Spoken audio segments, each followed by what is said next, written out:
turagushimira ko wadukuriyeho impamvu zose inzitwazo zose kugira ngo mwami twongere twigire ku birenge byawe tugutumbire turebe mu maso hawe heza wakoze ko mubuhaye umugisha wo kurira ku meza yawe nanjye ndimo wakoze ku bw'abahungu n'abakobwa duhura muri ubu buryo duhura kuri iki gicaniro wakoze nyaguhora ku ngoma turasenze rero ngo imitima yacu igundikire ubutaka bwiza tutamenyera ibyawe ahubwo tukunguka turushaho kukugirira inyota ndifuza kukumenya ndifuza kuguhishurirwa nyemerera amaso yacu uyahumurire kumenya ubwiza bwawe kumenya inzira zawe uziburira amatwi yacu kumva imigambi yawe ukure ibitwikirizo n'ibinure n'ibintu byose byaremerera imitima yacu bikatubuza kuguhishurirwa birushijeho ubidukurireho amaganya y'isi imiruho byaha bitwizingiraho n'ikindi kintu cyose umwanzi yakoresha kugira ngo tutakumva kimarweho rwose maze twihererane nawe urakoze papa waduhamagariye kuba mu minsi yo gusabana nawe yo gusenga yo kukubwira ibyuzuye imitima yacu uko niko twagarutse turi abahungu n'abakobwa bamwe muri twe buzuye amashimwe abandi muri twe buzuye amarira abandi bahagaze mu mayira abiri bibaza ngo harakurikiraho iki abandi bari mu mwijima w'icuraburindi ariko ibyo byose mwami nta na kimwe kigusoba buri muntu uramuzi ku giti cye kuko aratubwiye ngo n'imisatsi yo ku mitwe yacu irabazi urongera uratubwira ngo n'ibigishwi inyoni y'igishwi idafite agaciro kenshi ngo yituye hasi gapfa ngo nabwo bimenya nankaswe twebwe abo waremye mu ishusho yawe abo wahaye umwana wawe ntitugarukire iyo mu bikari dutumbire mu maso hawe heza maze imitima yacu ikurweho buri kintu cyose cyayiremeraga ubuzima bwacu bukurweho icyatwizingiragaho kikatubuza gusiganwa maze tukubone nta muntu wasogongeye ibyawe wigeze wicuza ahubwo abasogongeye bose barushijeho kwegera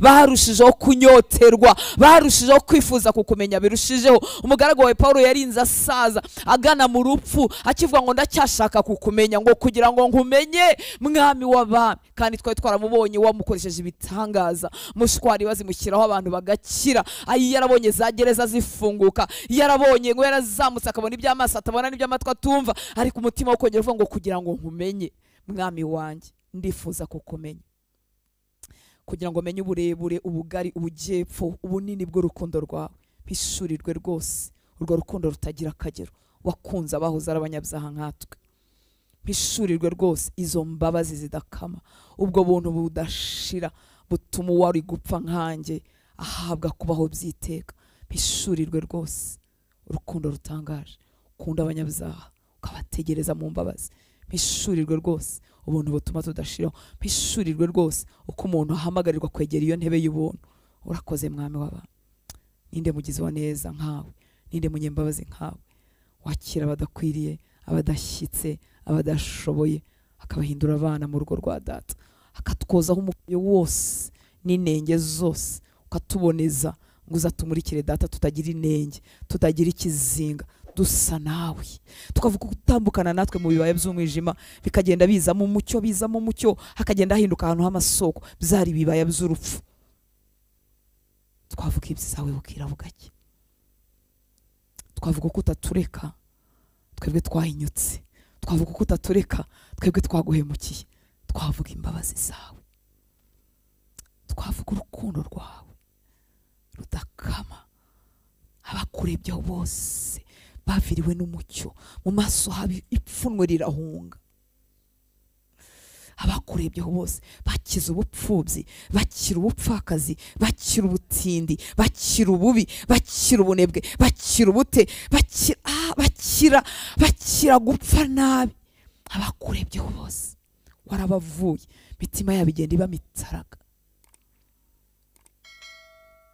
udukiza iby'isi yatwanduje udukiza ibyo twivurugusemo udukiza imivukire yacu yuzuye ibyaha uradukiza uratweza uratwoza duhinduka abawe none uyu munsi ntabwo ufite isoni zo kutwita bene so twita bene so waduhaye izina ryawe wadushyizeho ikimenyetso mbega amahirwe mbega umugisha mbega ubuntu warakoze kungira uwawe hari igitondo nzakureba amaso ku maso ntacyambaye umubiri upfa ntacyambaye umubiri usonza, ntacyambaye umubiri unanirwa, ntacyambaye kukwihakana, ntagisitara. Hari umunsi amaso yanjye azakubona nkakumenya rwose nk'uko namenywe rwose. Ngo abafite ibyo byiringiro rero byo kuzakubona ngo bakwiriye kwiboneza nk'uko nawe uboneye. Reka ijambo ryawe ritwoze, ryongere ritweze, riduheshe icyo rihetse, ritwuzuza ubushizi bw'amanga, ritwuzuza ubutware, ritumenyesha abitorera icyo watugize cyo.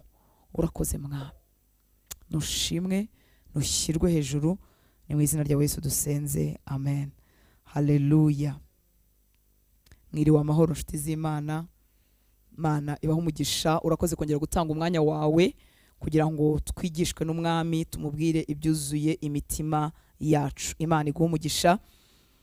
Umukozi w'Imana tuyobora mu kanya tugiye kuri ya jambo rivuga ngo musenge ubudasiba.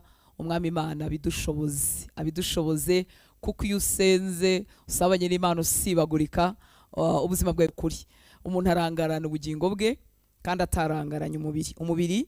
Ndaye ntazi icyo abana bazarya ejo, byanze bikunze ndahangayika. Ndaye ntazi icyo nzishyura inze ejo, ndahangayika. Ni ukuvuga ngo ubwo buzima bw'ibyahangaha tububera amaso. Reka bari kumvuga uko dushobojwe, turabubera amaso, turabupangira uko dushoboje, ariko biradukwiriye ko tubera n'amaso ubugingo bwacu, kuko nusenga gusa muri ibi bihe byo gusenga tuba twazanywemo nyuma y'ukwezi, ni ukuri uzaba utabereye amaso ubugingo bwawe, kuko uzajya ukamuka, uzajya uhora uba on and off. Ni nko gucana itara wongera urizimya, ntuzagira umunezero w'agakiza, ntago uzaryoherwa kandi warakijijwe. Rero bera amaso ubugingo bwawe, ugira ibihe byawe byo kwiherana n'Imana. Niba warahoze usenga, warahoze ugira ibihe byo kwiyiriza, warahoze ugira wiga ijambo ry'Imana, warahoze uterana n'abera, ufite abavandimwe musengana, ibyo bintu wibitakaza ngo wumve ko ari normal, ngo wumve ko ari bisanzwe. Oya, urimo kwibwa kandi bikomeye.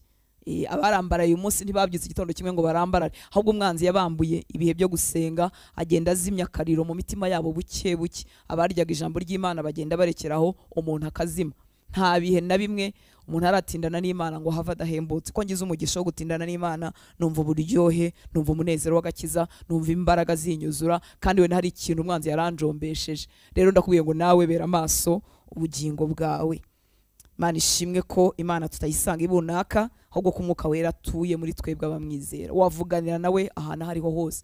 Niba ufite akazi kenshi karemereye, umusabe kukwigisha gusenga urimo ukora, kandi uko ubonye uburyo wibujyana mu bindi bintu, ahubwo ubwo buryo bukoreshe kwihererana n'Imana yawe.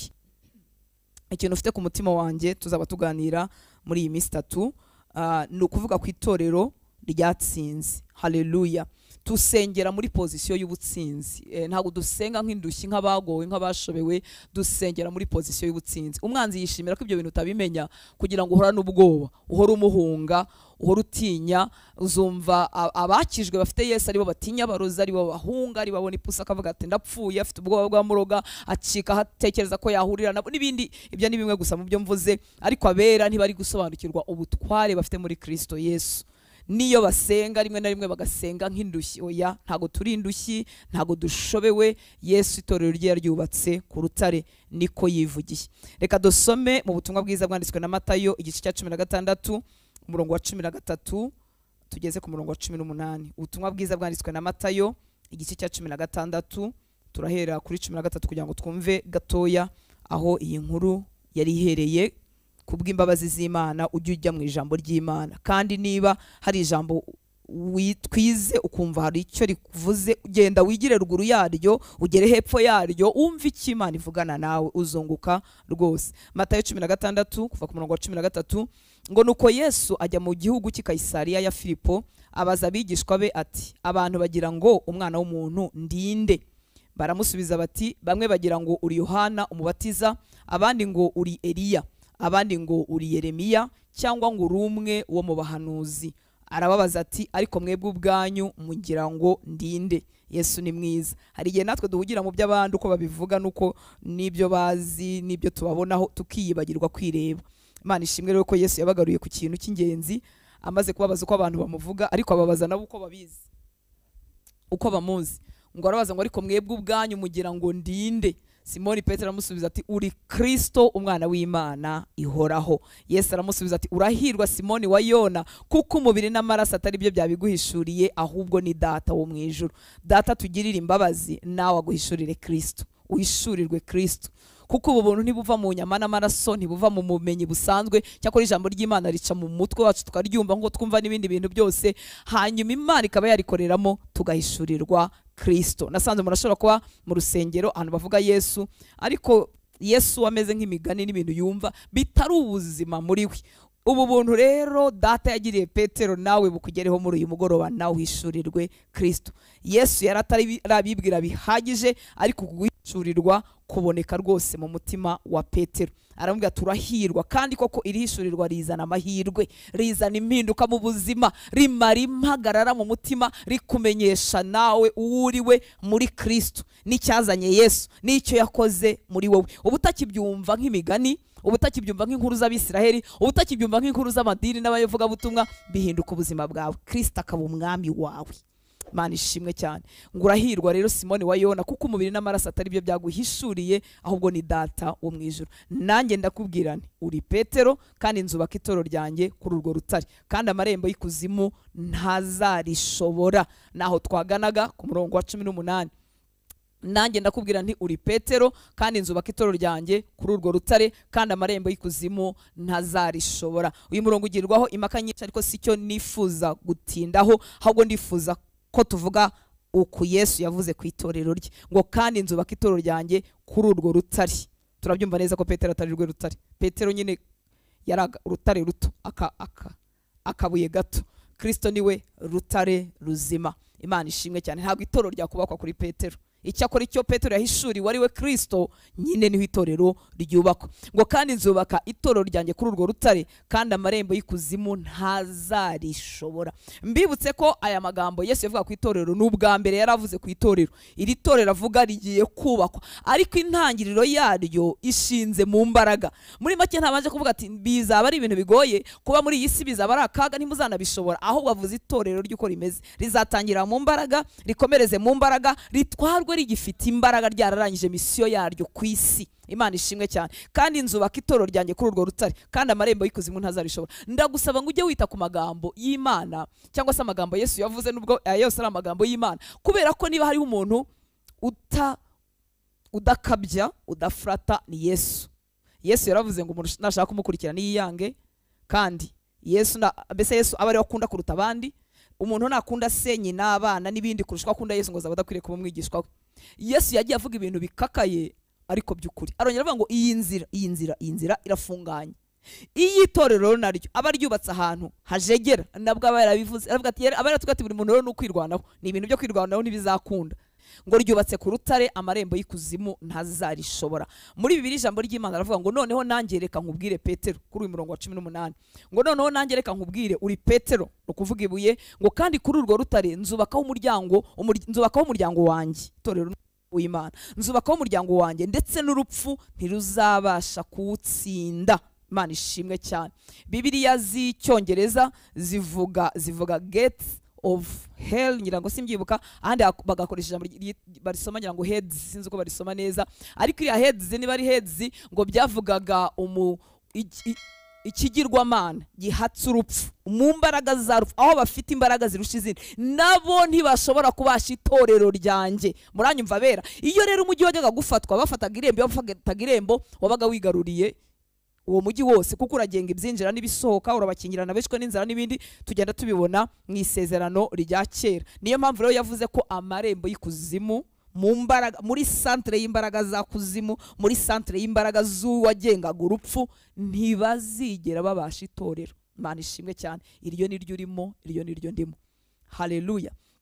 Iyo tuvuga itorero se tuba tuvuga ndi? Iyo tuvuga itorero tuba tuvuga abahamagawe, twebwe abakuwe mu isi tuyituyemo, ariko twumvise ubutumwa bwiza, turizera, turihana, duhinduka itorero. Ni iteraniro ry'abana b'Imana bari hirya no hino mu isi, mu ndimi zose, mu moko yose. Ntabwo iri torero ari eglise locale, ahubwo eglise locale cyangwa itorero ry'akarere rigize iri torero rusange riri ku isi yose. Iryo rero wowe nanjye abizeye Kristo turirimo. Imana nishimwe cyane. Abo nibo Yesu yavugaga ko amarembo y'ikuzimu atazigera babasha. Ariko kutamenya, kudasenga ngo duhishurirwe tumenye icyo ijambo ry'Imana ritubwira, iri jambo ry'Imana reka kuba inyuguti ribe rizima muri twebwe, bituma tubaho turi ingorwa, kandi dore aho Yesu yaduteretse. Imana ishimwe cyane. Haleluya. Yesu yabivugaga yizeye kandi arimo areba urupfu ko azarucamo ariko ntirumuherane.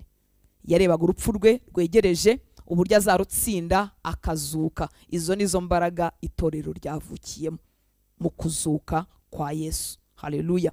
Rirakomeje, ntago ryatangire mu mbaraga ngo nirigera hagati binanirane. Oya, itorero na n'uyu munsi riracyafite imbaraga. Itorero na n'uyu munsi Imana iracyaricamo bakaburizamo imigambi ya Satani itagira ingano mu isi. Itorero riracyahari, rizahoraho muri generasiyo zose, mu mbyaro zose, kugeza igihe nyiraryo azarihamagarira rirangije umurimo waryo mu isi. Haleluya. Urupfu rero rwashoboye kugumana Yesu, ubwo nibwo butware itorero rihetse. Uko urupfu rutashoboye kumugumana, niko nawe umutware w'urupfu atagufiteho ijambo. Reka turebe gato mu byakozwe n'intumwa igice cya 2 umurongo 24.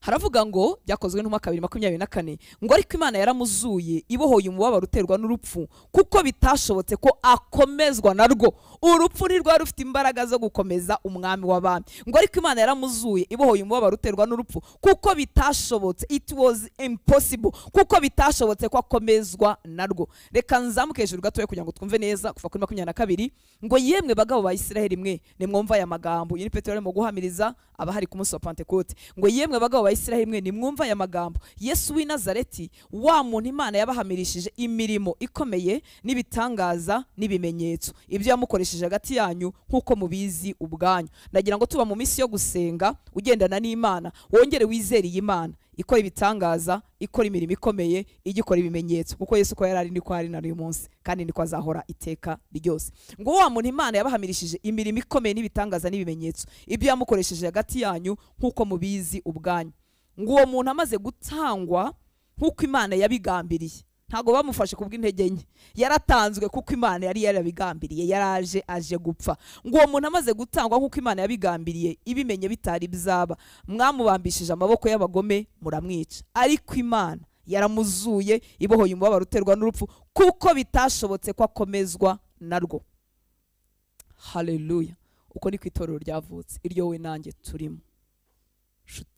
Shuti y'Imana, wibuke ko usengera mu butsinzi, wibuke ko umwami mugendana, umwami uri imbere muri wowe, urupfu ntirwabashije kumugumana. Haleluya. Natwe rero abahindutse sabe, urupfu ntago dufiteho ubutware. Sinimo mvuga ko tutazapfa mu mubiri, tuzapfa mu mubiri turangije icyo twagombaga gukora. Ntitwibwa, ntitunyagwa. Abagandukiye Kristo, abahindutse aba Kristo, ntitunyagwa.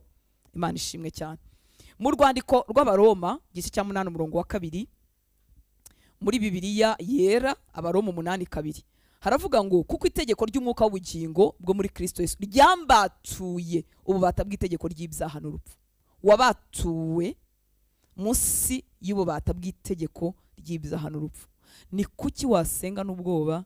Ni kuki wagenda n'ubwoba? Ni kuki wowe w'umucyo ari wowe wahihunga umwijima? Nukutamenya abo twagizwemo. Ngo kuko itegeko ry'umwuka w'ubugingo bwo muri Kristo Yesu, Abaroma 8:2, icyama amagambo y'Imana akaba mazima mu mutima wawe, ukareka kujya uyacaho byo kuyacaho, ukareka kujya wemera kwibwa, kuko hari igihe umuntu arangara ijambo rigatambuka atigeze aryumva. Ubundi iyo ugize igitekerezo kigenda urimo mu ijambo ry'Imana urongera ugasubiramo ukongera ukaryumva neza, kuko iri jambo rihetse imbaraga, rikumenyesha uwagizwe we, riguhereza ubutwari n'ubushizi bw'amanga hejuru y'imbaraga z'umwijima. Ngo kuko itegeko ry'umwuka w'ubugingo bwo muri Kristo Yesu ryarambatuye, rimbatura ububata bw'itegeko ry'ibyaha n'urupfu. Muri Bibiliya ijambo ry'Imana rivuga ngo kuko gutegekwa na mwuka w'ubugingo buri muri Kristo Yesu kwanguye mu buja bwo gutegekwa n'ibyaha n'urupfu. Ongera wumve nshuti z'Imana, kuko gutegekwa, niyo mpamvu kuyoborwa n'umwuka, niyo mpamvu kugandukira Kristo ni inyungu zacu. Ngo kuko gutegekwa na mwuka w'ubugingo buri muri Kristo Yesu kwankuye mu buja bwo gutegekwa n'ibyaha n'urupfu. Imana ishimwe cyane. Gutegekwa na Kristo byadukuye munsi yo gutegekwa n'icyaha, bidukura munsi yo gutegekwa n'urupfu. Iyo urimo wumvira Kristo, irimo ugandukira Imana, uba arimo wigirira neza. Haleluya. Ngo kuko gutegekwa na mwuka w'ubugingo buri muri Kristo Yesu kwankuye mu buja bwo gutegekwa n'ibyaha n'urupfu. Amen. Ni koko nshuti z'Imana, Satani aracyafite imbaraga zo kurwana no kurwanya itorero, ariko dufite isezerano. Yesu yaravuze ngo ubwo ndiho namwe muzabaho. Muri Yohana 14:19 ndimo ndihuta ngo dusenge. Yohana 14:19 muri Bibiliya ijambo ry'Imana haravuga ngo hasigaye umwanya muto abisi ntibabe bakimbona, ariko mwebweho muzambona kuko ndiho namwe muzabaho. Mana ishimwe cyane. Iryo ni isezerano ryahawe abizeye Kristo. Hasigaye umwanya muto abisi ntibabe bakimbona. Niyo mpamvu bahakana ko Imana itariho, niyo mpamvu ushobora kubavuga ngo Imana ngo yamvugishije ngo ndimo ndakorera Imana, ntibabyumve, ntago babyumva bataragirirwa ubuntu nk'ubwo bamwe muri twe bagiriwe. Ngo hasigaye umwanya muto abisi ntibabe bakimbona, ariko mwebweho muzambona kandi ndiho namwe muzabaho. Haleluya. Kandi natwe iyo twiyibutse hari igihe aya magambo atumvikanaga mu matwi yacu, wumvaga ari ibintu biri aho ngaho, ariko Yesu arimo aratubwira ngo hasigaye umwanya muto abisi ntibabe bakimbona. Turi mu gihe abisi batabona Imana. Neza ko Imana iri imbere muri wowe, nukumenya neza ko ntabyo ujyamo itajyanyemo nawe. Ibyo bintu byuzuza ubushizi bw'amanga, bidutera gutinyuka, bidutera kutagira ubwoba, bidutera kwerekera ahantu hose Imana itwerekeza, ko tuba tuzi ko ifite kontrole y'ibitubaho. Ariko kuyoberwa ibi bintu ni akaga. Witwa umwana w'Imana ariko ukabaho nk'uko abatayifite babayeho. Reka duhere hejuru nanone ku murongo wa 15 muri iki gice cya 14 kugira ngo twongere twumve neza. Ngo ni mu nkunda muzakurikiza amategeko yanjye, ngo nanjye nzasaba data kubaho undi mujyanama. Hano ni muri Bibiliya ijambo ry'Imana. Ni mu nkunda muzakurikiza amategeko yanjye, nanjye nzasaba data kubaho undi mujyanama kugira ngo agumane namwe iteka. Uwo niwe mwuka w'ukuri abisi ntibabasha kumwakira kuko batamureba ntibanamumenye, naho mwebweho muramuzi kuko ari kumwe namwe kandi azaba muri mwe. Sinzabasiga mwenyine nk'imfubyi, nzagaruka mbasange. Hasigaye umwanya muto abisi ntibabe bakimbona, ariko mwebweho muzambona kuko ndiho namwe muzabaho. Wumvise uruhererekane rw'aya magambo nshuti y'Imana. Ni mu nkunda muzakurikiza amategeko yanjye, nanjye nzasaba data kubaho undi mujyanama kugira ngo agumane namwe iteka. Iteka. Uzi impamvu umuntu avunwa no kuvuga ngo ntago nasenga, sinakwatura icyaha ndi hano, sinakwihana ndi hano ngo mpaka mbanze ngere, no kutamenyera ijambo. Mwuka wera ari kumwe natwe iteka. Uzi impamvu umuntu avuga ngo numva Imana itanyumva ngo isengesho yanjye ntirirenga plafo, no kutamenya ko Mwuka wera twaramuhaye ngo agumane natwe iteka. Ntago bishingira ku buryo nabyutse, ntago bishingira ku buryo ndimo kwiyumva, ntago bishingira kuri situation zageze ku buzima bwanjye. Data ntabeshya. Niba yaravuze ngo azabana natwe iteka, ari kumwe natwe iteka. Matwi yashobora kuba atamwumva kuko ijambo rye litagwiriye muri wowe, kuko sumaze igihe udasabana, usabane bugakonja bukazima, ukajya wumva asa nkaho adahari, ariko wowe inyuma y'ijambo rye kugira ngo arisoze. Ngo niwe mwuka w'ukuri abisi ntibabasha kumwakira kuko batamureba ntibanamumenye, naho mwebweho muramuzi kuko ari kumwe namwe kandi azaba muri mwe. Ubwo se watinya iki? Mwuka w'ukuri ari muri wowe. Iyo tuvuga umwuka w'ukuri tuba tuvuga Imana, Imana muri twe, Imana muri njye, Imana muri wowe.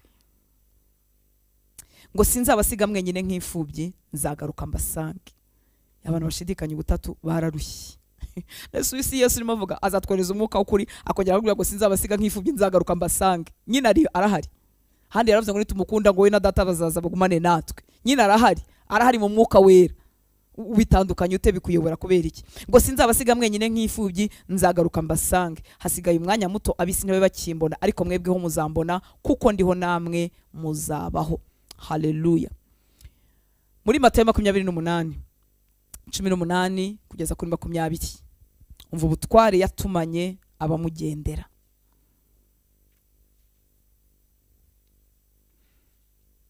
Abafite umwuka w'Imana muri bo, abimitse Kristo mu buzima bwabo, ntago bagendera umwami ari uko bagiye mu rugendo rw'ivugabutumwa gusa. Oya, niyo turi mu isoko tuba turiho kubwe, niyo turimo kurera abana tuba turiho kubwe, niyo turi mu mirimo isanzwe tuba turiho kubwe. Kuko hari igihe uvuga ati ngira ngo uyu mwuka aza uko ngiye kubwiriza umuntu, uyu mwuka aza uko ngiye mu moko ataramenya ubutumwa bwiza. Oya, ari kumwe natwe iteka. Ngo nuko Yesu arabegera, kuva ku murongo wa 18, Matayo 28, nuko Yesu arabegera avugana nabo ati naho ubutware bwose mu ijuru no mu isi. Yongera kubibutsa bwa butware bwa bundi yababwiye avuga akivugana hande na Petero n'abigishwa be. Nuko Yesu arabegera avugana, ahari yamaze gupfa no kuzuka. Ngo nuko Yesu arabegera avugana nabo ati naho ubutware bwose mu ijuru no mu isi. Nuko mugende muhindura abantu bo mu mahanga yose abigishwa. Mugiye kugenda mutese, mugiye kugendana na bwa butware.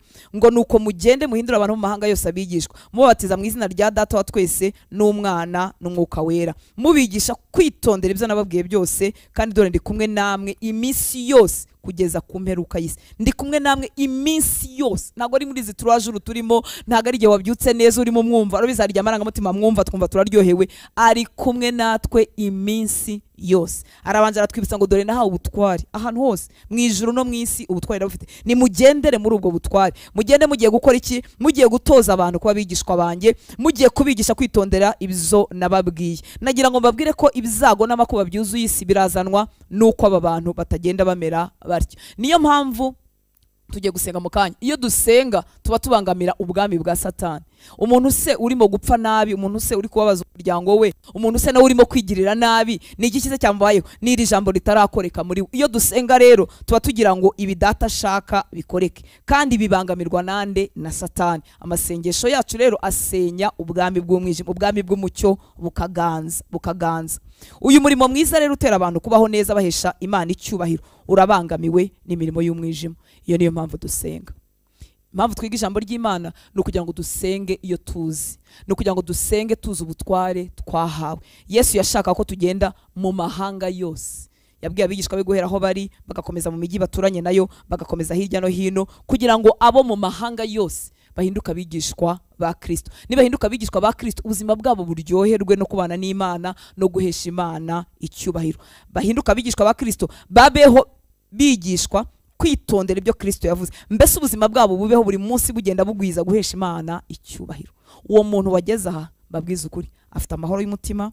Nabo umugabo azaba umugabo mwiza, nabo umugore azaba umugore mwiza, nabo umwana azaba umwana mwiza, nabo umukoresha azaba umukoresha mwiza, nabo umukozi azaba umukozi mwiza. Ubwami bw'Imana buzajya bwururuka buce muri we. Ibyo rero birabangamirwa. Umwanzi azakoresha igishoboka cyose, akoresha kutamenya ijambo ry'Imana ritubwira, akoresha tsikamira ngo tutagira imbaraga zo gusenga ngo imigambi ye tuyivuguruze, akoresha abantu b'impu zombi bikavangavanga kugira ngo icyubahiro cy'Imana kitagaragarira mu bantu, imibabaro ikomeze yuzure. Niba ufite umuntu waguhemukiye umunsi, uzi icyatumye aguhemukira? Si umwigishwa wa Kristo muzima, ntabaho yitondera ibyo Umwami Imana yavuze. Naho ubuzima bw'abantu bukagenda bwuzura ibikomere. Ababaye umunsi batawe n'ababyeyi, nuko ababyeyi babo batahuye n'ubutumwa bwiza buzima. Abahemukiwe n'abakoresha ibyaha byuzuye mu isi, nuko ubutumwa bwiza butageze mu bantu ngo bahinduke be kubikora. None Satani agaca muri uwo murimo w'Imana wabangamiwe, imiruho n'imibabaro ikuzura mu isi. Abagore barimo barizwa n'abagabo babataye, nuko abagabo batabaye abigishwa ba Kristo. Abana barimo barizwa nuko banyina babataye, cyangwa abagore bataye abagabo babo, nuko batabaye abigishwa ba Kristo. Uyu murimo wo guhindura abantu kuba bigishwa no kwigishwa kwitondera iby'Imana yababwiye, umwanzi niwo abangamira. Iyo atsikamira bera ngo bananirwe gusenga, bananirwe kugwiza imbaraga, no kugira ngo bataguka muri bo ngo barwanye ubwami bwa Satani, nabo bahinduke imiyoboro yagera ku bandi, nabo ubwabo bahinduke inzira Imana icamo. Satani ntabwo akangwa nuko umuntu yakijijwe aba yifuza kumuhindura, wenda yarakijijwe ariko amere nk'ifoto idafite icyo yishe, idafite icyo ikijije, kugira ngo ibyo uwo muntu wakijwe yari gusenya iruhande rwe ntagire imbaraga zo kubisenya. Imana itugirire imbabazi. Iri jambo riba mu Bikorinto ba kabiri igice cya 10 tugana ku gusenga, umurongo wa 3 tugeza ku murongo wa 6. Urwandiko rwa kabiri Paulo yandikiye itorero ry'Ikorinto igice cya 10 umurongo wa 3 kugeza ku murongo wa 6. Ngo nubwo tugenda dufite umubiri w'umuntu, ntiturwana mu buryo bw'abantu. Umwanzi yanga kumenya ijambo ry'Imana rigwiriye ngo ujye ukomeza urwane mu buryo bw'abantu. Imbaraga zawe zihinduka iz'abantu. Urugero, imbaraga zawe zikaba amafaranga, kuzitakaza bikaba ko wayabuze. Imbaraga zawe zikabaho uvuka, zikaba uko wambaye kugira ngo Satani utamusenye. Ntiwamusenyesha ifaranga. Kurigira ni ryiza, rigira umumaro, turikemuza ibibazo byinshi, ariko agutera kutuzurwa n'ibya Kristo kugira ngo ukomeze urwane mu buryo bw'abantu. Niyo mpamvu iyo wagize icyo upfa n'umuntu uzarwana, uzahirika nawe. Ibisenya Satani ntibigerweho. Nubwo tugenda dufite umubiri w'umuntu, ntiturwana mu buryo bw'abantu, kuko intwaro z'intambara yacu atari iz'abantu, ahubwo imbere y'Imana zigira imbaraga zo gusenya ibihome no kubikubita hasi. Nagira ngo ukomeze wumve uburyo Kristo yizeye itorero, Kristo yizeye abo yaguze amaraso. Si abanyantege, ni abanyembaraga. Basengera mu mbaraga, barwanira mu mbaraga, ubutsinzi ni ubwabo. Haleluya. Kuko intwaro z'intambara yacu atari iz'abantu, ahubwo imbere y'Imana zigira imbaraga zo gusenya ibihome no kubikubita hasi. Iri jambo rivuga ngo ahubwo imbere y'Imana Kinyarwanda banza batarari dusobanuriye neza, ariko nabyo byanababyo. Ni nkaho intwaro zanjye zagira imbaraga aruko ndi imbere y'Imana, aruko negeranye nayo. Naba ntari imbere yayo zikahinduka ibintu bisanzwe. Kuko mu Cyongereza havuze ngo for the weapons of our warfare are not carnal but might through God. Muri make zikomera kuko ziciye mu Mana. Mu Kinyarwanda ngo ahubwo imbere y'Imana zigira imbaraga, kure y'Imana zamburwa imbaraga. Yego, reka tubivuge gutyo. Kure y'Imana zihinduka ubusa, amasengesho ahinduka amagambo, ubutware narifite buhinduka ubusa. Ariko imbere y'Imana through God, biciye mu Mana, izi ntwaro ziba efficace, izi ntwaro zirakora, zisenya ubwami bw'umwijima. Imana ishimwe cyane. Ngo kuko intwaro z'intambara yacu atari iz'abantu, ngo zigira imbaraga ngo ahubwo imbere y'Imana zigira imbaraga zo gusenya ibihome no kubikubita hasi. Through God, biciye mu Mana, zigira imbaraga zigasenya ibihome zikabikubita hasi. Mwumva impamvu twabihuzaga n'uriya murimo wo guhuza abantu n'ubutumwa bwiza. Ngo dukubita hasi impaka n'ikintu cyose kishyiri hejuru kurwanya kumenya Imana. Niki Satani ashaka? Nukubuza abantu kumenya Imana. Niki ashaka kubayimenye? Nukubabuza gukomeza kwigira imbere ngo bayimenye. Dukamuke mu imbaraga, ducogore, dusubire mu byaha. Mirimo y'Imana tuyivemo, agahinda katwice n'imibabaro, duture mu byaha. Satani niki ashaka? Abangamira ko abantu bigira imbere mu kumenya Imana. Intwaro rero dufite za zindi zitari iz'abantu, ariko za zindi zifite imbaraga imbere y'Imana. Ngo mvuko zikora, ziragenda zigakubita hasi impaka n'ikintu cyose kishyire hejuru kurwanya kumenya Imana. Muri make ikintu cyose kibangamiye umugambi w'Imana, intwaro zacu zikagikubita hasi. Turamutse bera b'Imana, burya Imana rigwiriye muri twebwe, tugakomeza tukegera umwami, tukagira ukuguhishurirwa. Nukuri ntago warekeraho gusenga. Wajya usenga wabyutse neza, ugasenga utabyutse neza, ugasenga ufite imbaraga cyangwa utazifite, wajya usenga kuko uzi neza ko gusenga kwawe gufite icyo gukora. Imana ishimwe cyane. Kandi umwami Imana ajya duha kubirunguruka, tukabona icyo amasengesho yakoze, tukabona no kudasenga nabyo icyo byakoze. Imana itugirire imbabazi, Imana igukangure, ikwibutse ko nawe uri pati y'iri torero ryubatswe ku rutare, amarembo y'ikuzimu atarishobora, atarimaraho. Ntiwimukire Satani, ntumubererekere, hagarara utware umucyo, uhagurukire kurwanya imigambi ibangamiye ko abantu bamenye Imana. Ngo dukubita hasi impaka n'ikindi kintu cyose kishyire hejuru kurwanya kumenya Imana. Ntago waba ari ibintu byishyire hejuru kurwanya ko abantu bamenye Imana. Ibitambo biratambwa mu bwami bw'umwijima, ibicaniro birubakwa mu bwami bw'umwijima, abantu babitangamo amafaranga, abantu batanga ibyabo, meme no gutanga ubuzima bwabo kugira ngo babangamire ko abantu bamenye Imana, kugira ngo babangamire abakijijwe bacogore, kugira ngo babangamire abahagurukiye gukangura abandi kugira ngo be gukomeza. Wajye ukora ukabona umuntu w'umusore avuga ubutumwa bwiza, umuntu w'umugore avuga ubutumwa bwiza, ararambaraye, tukamuvuga tukarangira tukavuga amagambo ngo yararambaraye, ariko hari imbaraga ibihumbi zamuhagurukiye inshuti z'Imana. Kandi wende iyo tuba maso tugasenga, nawe yamenye ibyo agasenga, ntaba yarakubiswe hasi. Nta muntu wikubita hasi, aba afite ibintu ibihumbi byamusunitse akarambara.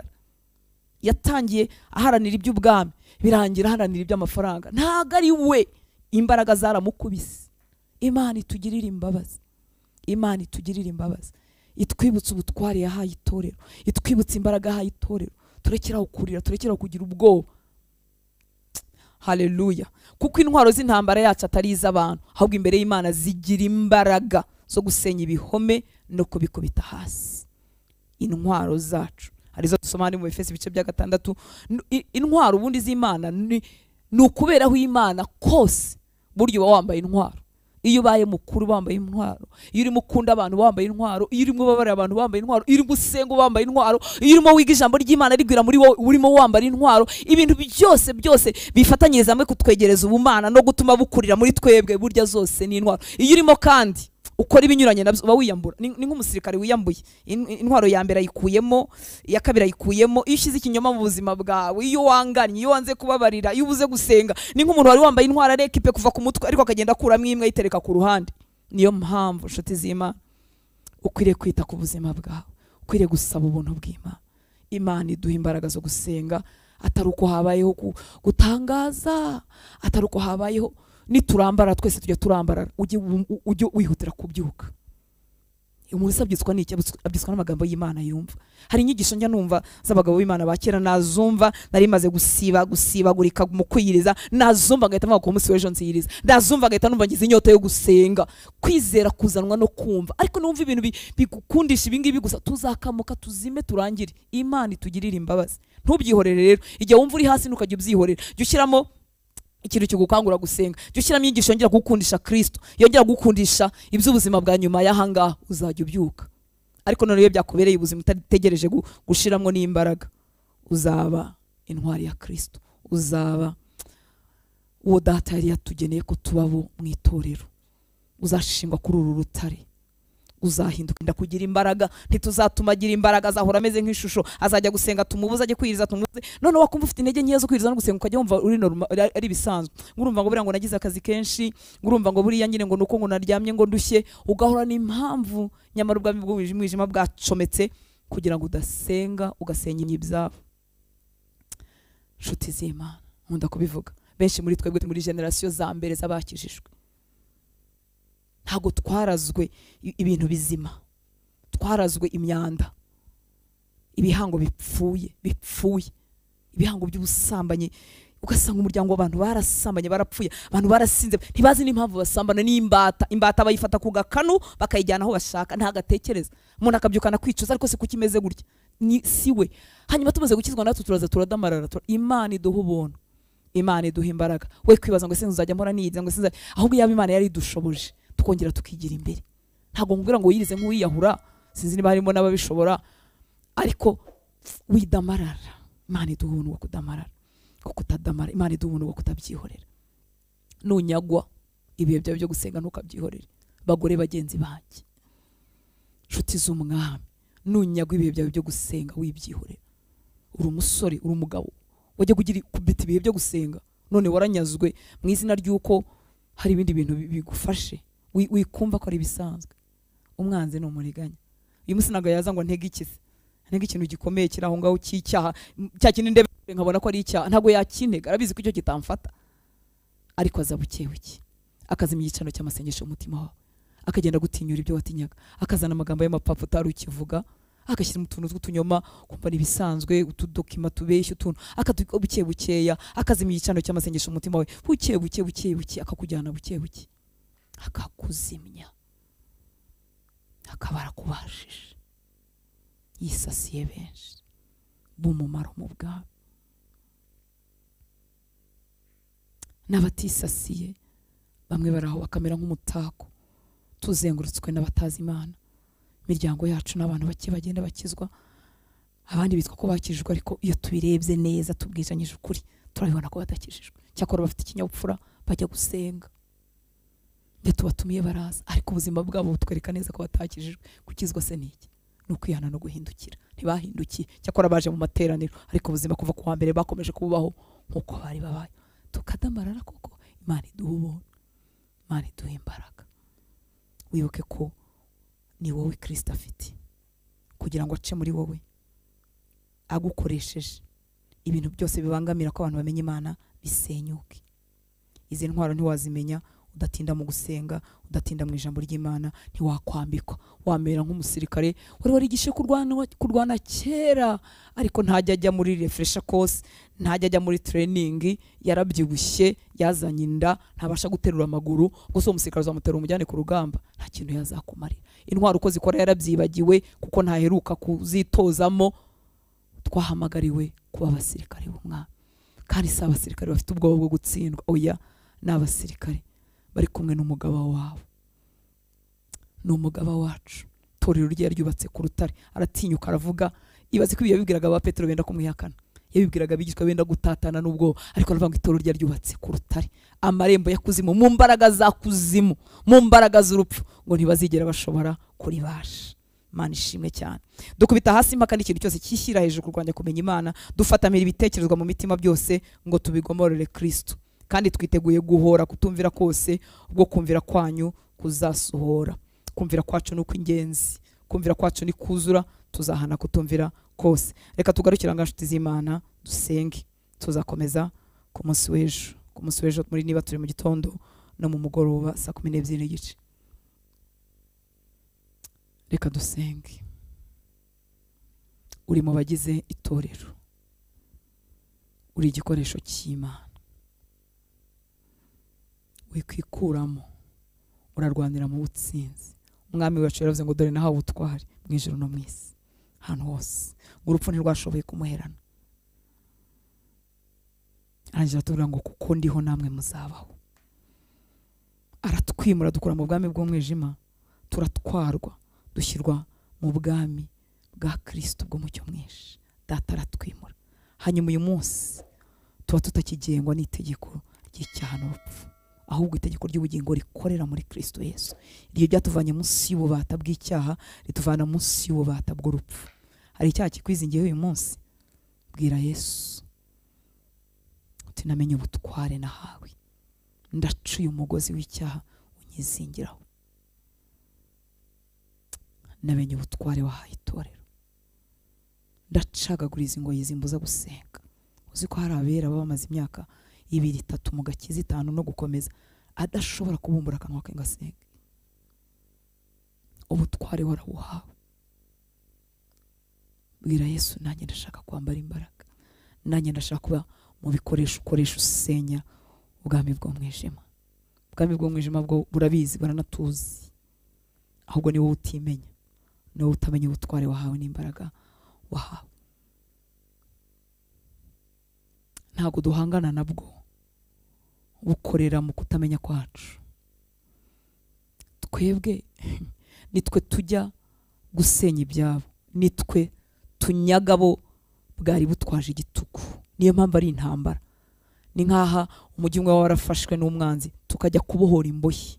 Iyo dusengera abacu batarakizwa, iyo twihana ku bwabo, iyo tuvuga amagambo y'ubugingo, amagambo y'ubutumwa bwiza kugira ngo abantu bihane, tuba tumanuka dukura y'imbohi abo Satani yagize imbata. Nitwe dutera, nitwicara ngo dutegereze, sitwe duhunga, nitwe tujyayo, nitwe tugaba y'ibitero. Ntago duhunga abarozi, ntiduhunga abakozi ba sekibi, ntidutinya ngo ibingo baratwanduza ngo baradufata ngo baradukamura. Oya pe, oya pe. Mwami wacu araganje muri twe. Ngo intwaro zacu zifite imbaraga mu Mana, zifite imbaraga. Reka dusenge. Kebuka ubuzima bwawe, uzengurutse amaso kuba kuzengurutse abawe. Witegerezwa ariho. Ese bagwije imbaraga? Ese barasa na Kristo? Ese bagenda barushaho gusa nawe? Ese woweho ugenda ugwiza imbaraga kurikije igihe wakirijwe ukuri uyu munsi? Ese urimo uragwiza imbaraga? Urimo uranyagwa? Urimo urubakwa cyangwa urimo urakamurwa? Nshuti z'Imana, twagenewe kuva mu mbaraga nke tujya muri nyinshi. Ntabwo twagenewe kuva muri nyinshi tugaruka hasi. Niba hari ibihe byiza byo gusenga nigeze kugira, mba nkwiriye kurenzaho. Ntabwo nahamagara kumanuka. Niba hari imbaraga runaka z'Imana nigeze gutunga, ndahamagarirwa kwigira imbere, ntabwo mpamagarirwa kumanuka. Oya pe. Data ari kumwe natwe, Mwuka Wera ari kumwe natwe. Ngo nibishoboka ko abisi bamuhabwa, ntibamuzi ntibamurora, ariko twebwe ni umugabane wacu.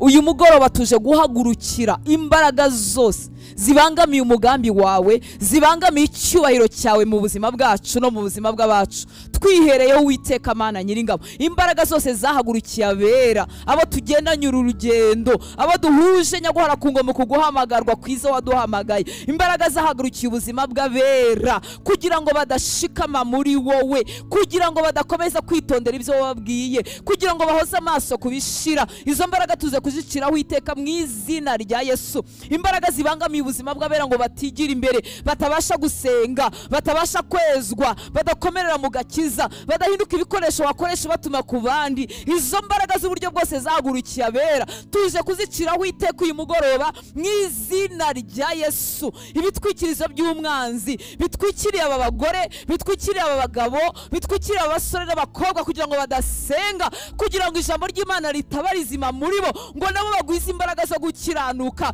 Izo mbaraga zibatwikire zimenagurike, icyo gitwikirizo umwanzi yakoresheje kimenagurike mu izina rya Yesu. Icyafunze akanwa kabera ntibabashe gusenga, icyatsikamiye ubuzima bwabo ntibabashe kwiriza, izo mbaraga zimenagurike mu izina rya Yesu. Reba uyu muhungu, reba uyu mukobwa, reba uyu mugore n'umugabo ahora bigambira ngo azasenga, ariko imbaraga zisenga zikanga. Ndamenagura icyo gitwikirizo, ndasenya icyo gicaniro cyamusabye mu izina rya Yesu. Izo mbaraga zamwegerejwe kugira ngo zimunanize, zisenyuke, zimenagurike mu izina rya Yesu.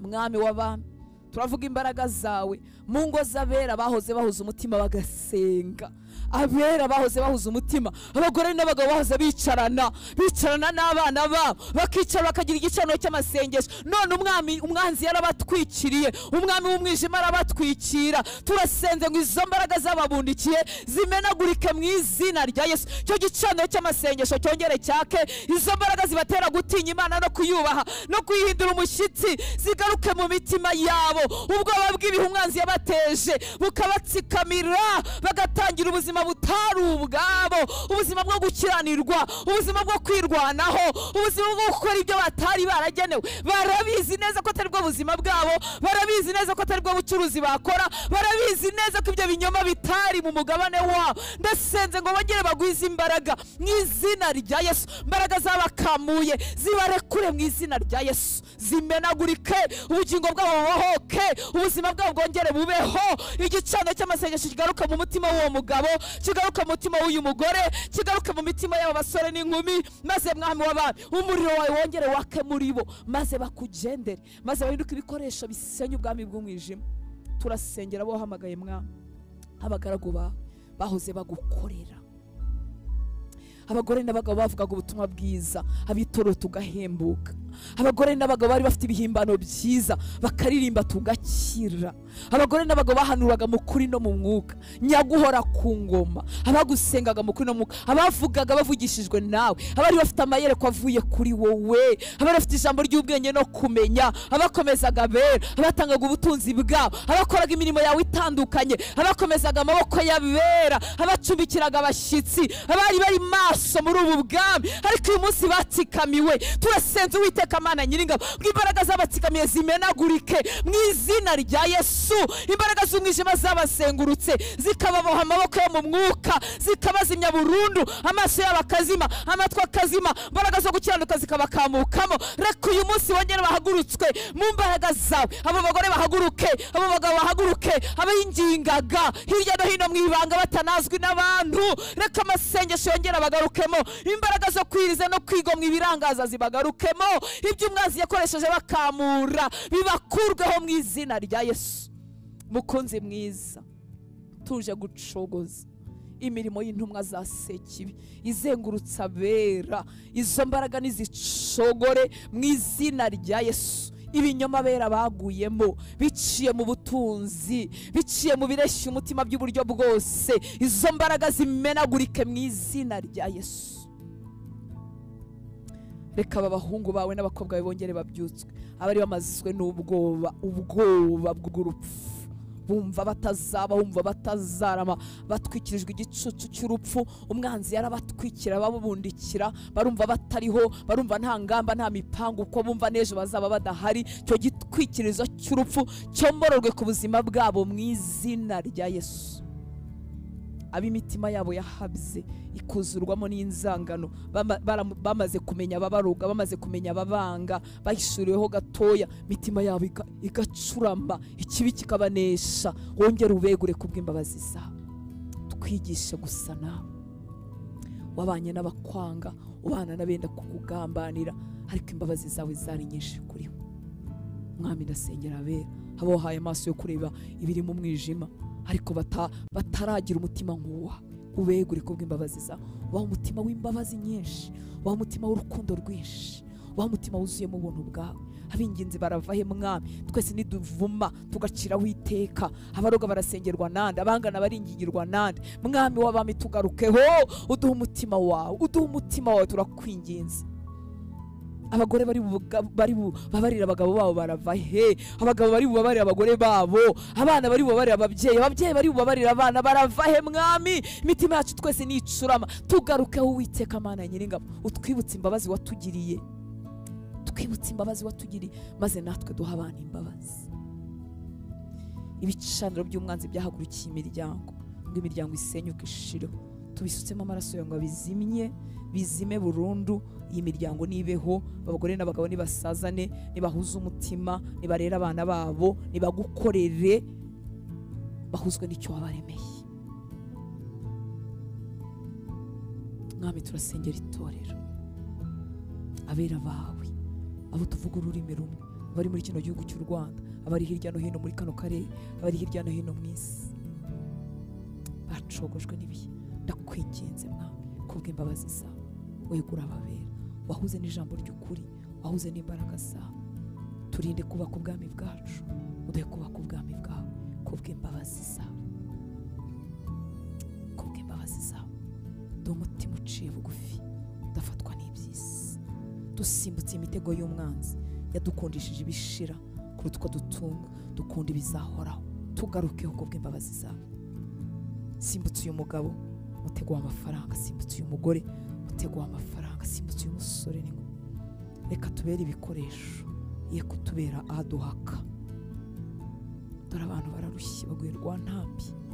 Mwami w'abami, mwami w'abami, hembura itorero, hembura abera kubw'imbabazi zawe.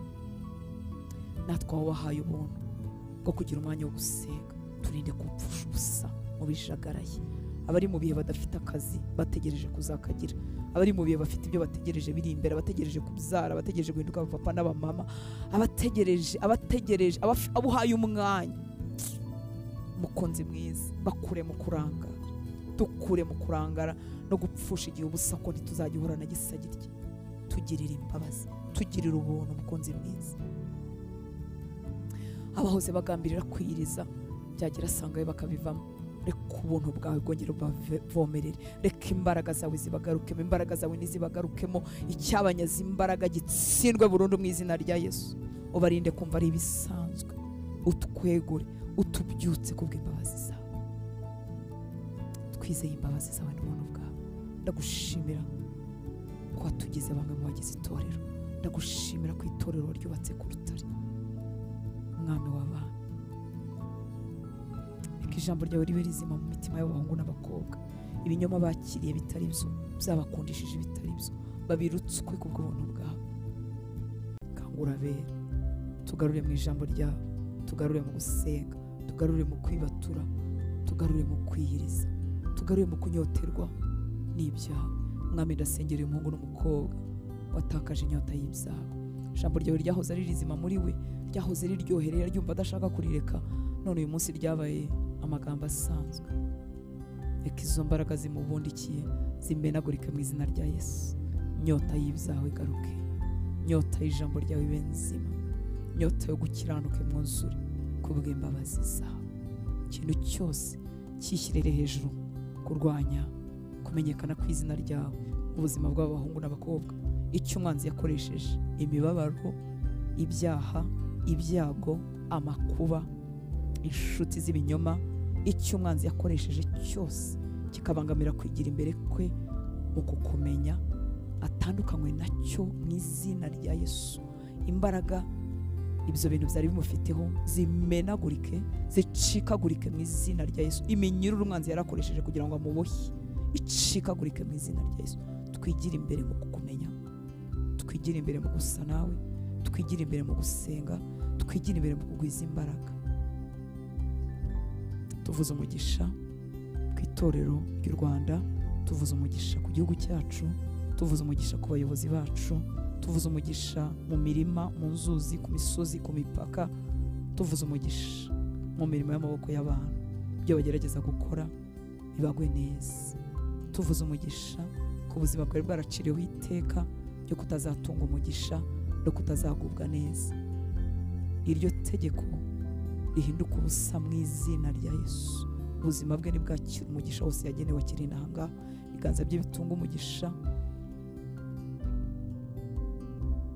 uruhanga rwe rurabagiraneho ubwiza bwawe, byakoze bimubere byiza. Nahirwe ari mu mirima, nahirwe ari mu ngendo, nahirwe mu rubyaro, ahirwe mu rushako, ahirwe mu gukora, ahirwe mu kuruhuka, ahirwe.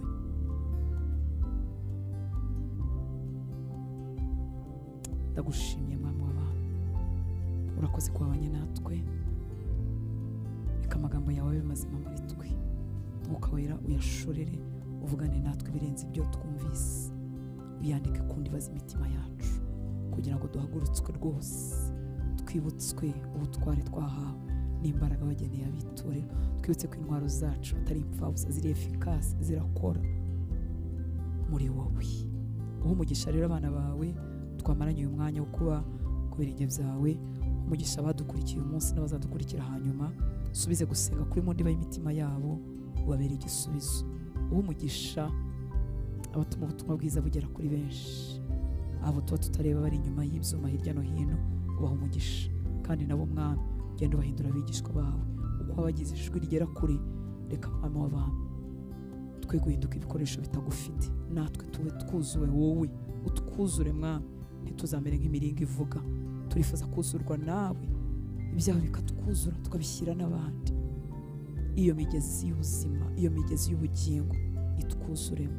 Umugisha abagaragu bawe bakuvuga hirya no hino, umugisha abavunwa no kwigisha ijambo ryawe, umugisha abatanga ubutunzi bwabo ngo rigere hirya no hino, umugisha abashumba bashumbye insengero hirya no hino, abanyamasengesho bingingira bera, umugisha abakomeza abandi, umugisha abakangurira abandi ku bukiranutsi, abazwi n'abatazwi, ubaha umugisha kandi ubakomereza amaboko. Urakoze data, icyubahiro cyose kikugarukire, ni mu izina rya Yesu dusenze, amen. Mwami abaha umugisha, mugire umugoroba mwiza. Naho muri nibature saa 11 aba ari isaha imwe ntikakunanire. Imana iguhe umugisha. Tuzagira igaburo ryera kuwa gatatu, uzaritegura aho uzaburi. Imana iguhe umugisha.